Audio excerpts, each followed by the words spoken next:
एक दिन राजा के दरबार में एक व्यक्ति आया जिसके पास दो गायें थीं। वह व्यक्ति राजा के सामने पहुंचा और बोला, महाराज, आपके राज्य में इतने विद्वान पुरुष हैं, आपके मंत्रिमंडल में इतने बुद्धिमान लोग हैं।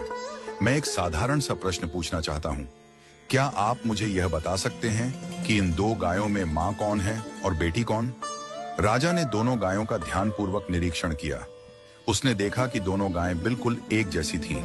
रंग, आकार और स्वभाव में कोई अंतर नहीं था। राजा की समझ में नहीं आया कि मां कौन है और बेटी कौन।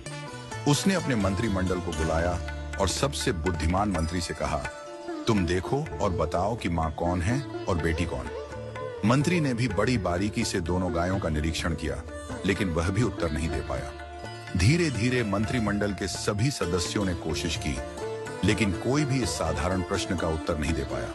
राजा को बहुत अफसोस हुआ कि उसके मंत्रिमंडल में एक भी व्यक्ति इतना बुद्धिमान नहीं है जो यह बता सके कि मां कौन है और बेटी कौन।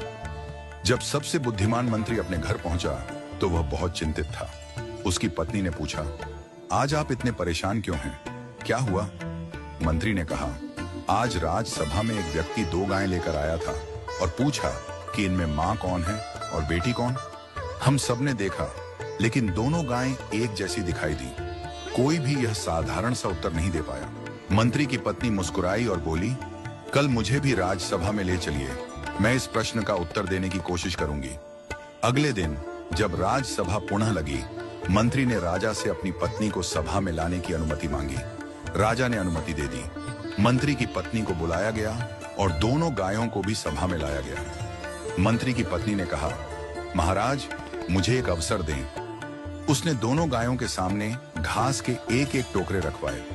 जब दोनों गायें घास खाने लगीं, तो थोड़ी देर बाद मंत्री की पत्नी ने घोषणा की, यह गाय मां है और यह गाय बेटी है।